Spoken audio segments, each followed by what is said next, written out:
Ny fahaenina ny volana aogositra taona 2024 no nanoratana teto Madagasikara ny orinasa koreana tatsimo Daewoo Logistic Corporation Madagascar Future Entreprise na MFE Corp izay nanana ny fiobeny Tetsivandry.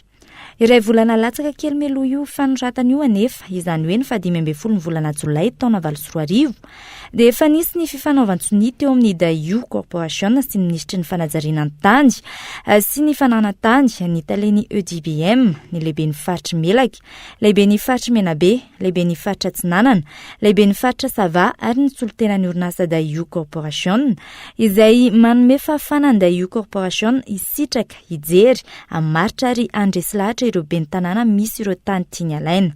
Izay trangana talanjona ny mpanara-baovao maro tamin'izany fotoana izany satria efa nomena ny orinasa vahiny ny tany vao soratana eto amin'ny tanin'ny Repoblikan'i Madagasikara ilay orinasa vahiny. Ireto avy ireo faritra sy distrika efa namidy sy nomena ity orinasa ity tamin'izany taona 2024 izany araka ny antota taratasy ato am-pelantanan'ny mpanao gazetiny Kolo TV FM. Tao amin'ny faritra Melaky, tany mirefy 7,20 sy 703 sy 5 hektara. Tao amina distrika misa 3 ao amin'ny faritra Melaka dia i Maintrano, Antsalova ary Morafenbe. Izay ireto avy ny komina sy fokontany nisy ireo velaran-tany namidy sy nomena ny Daewoo Corporation.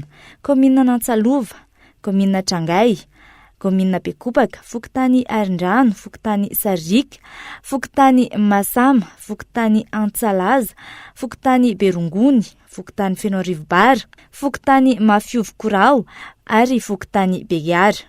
Tamy mirefy 7,40 sy 5 hektara tao amina distrika 3 ihany koa ao amin'ny faritra Menabe dia Morondava, Belo ary Mahabo izay reto avy ny komina nisy ireo velaran-tany namidy sy nomena ny Daewoo Corporation. Komina Morondava, komina Belo sur Tsirbina, komina Mahabo, komina Analaiva, komina Befasy. Tao amin'ny faritra Sava, tany mirefy 7,7 sy 7,2 hektara tao amin'ny distrika 3 ihany koa ao amin'ny faritra Sava dia Antala, Voemara ary Sambava izay ireto avy ny komina sy fokontany nisy ireo velaran-tany namidy sy nomena ny Daewoo Corporation.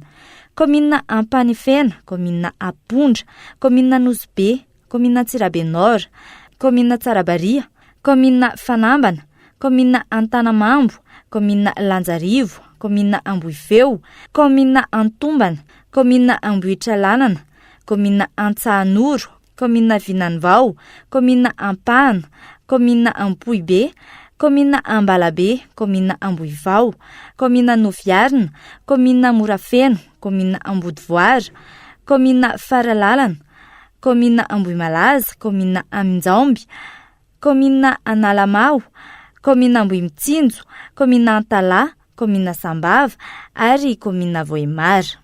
Tao amin'ny faritra Tsinanana, tany mirefy 7,20 sy 7,7 hektara tao amin'ny distrika ny Manoro sy Vatomandry, distrika ny Tomasina voalohany sy faharoa.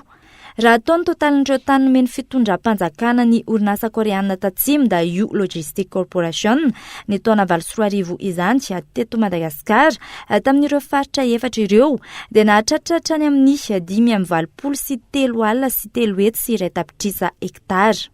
Efa nisy ny vola nomeny Daewoo Corporation ny fitondram-panjakana tamin'izany taona 2024 izany izay mitentina 7,1 sy 9,20 sy 900 FMG. Izany hoe teo amin'ny 200 FMG na 40 no namindianany mpitondra tamin'izany fotoana izany ny 1 hektara.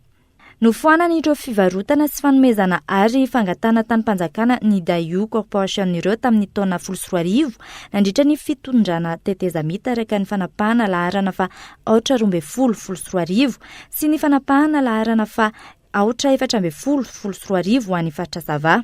Ny fanapahana laharana fa 430 nanafoanana izany ho an'ny faritra Melaky.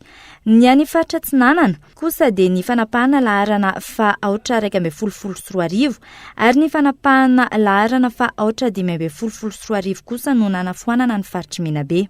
Ity fivarotana sy fanomezana tany ny Daewoo Corporation izay orinasa koreana tatsimo ity dia isan'ireo antony nahatonga ny vahoaka malagasy tamin'ny taona 2024 nanao hoe tsy vahoaka ho fanoherana ny mpitondra tamin'izany fotoana izany. Fivarotana tanindrazana izay noheverin'ny mpitondra tamin'izany fotoana izany haritra hatramin'ny 7 taona izay midika tsotra izao ho an'ny vahoaka malagasy fa fivarotana tanindrazana.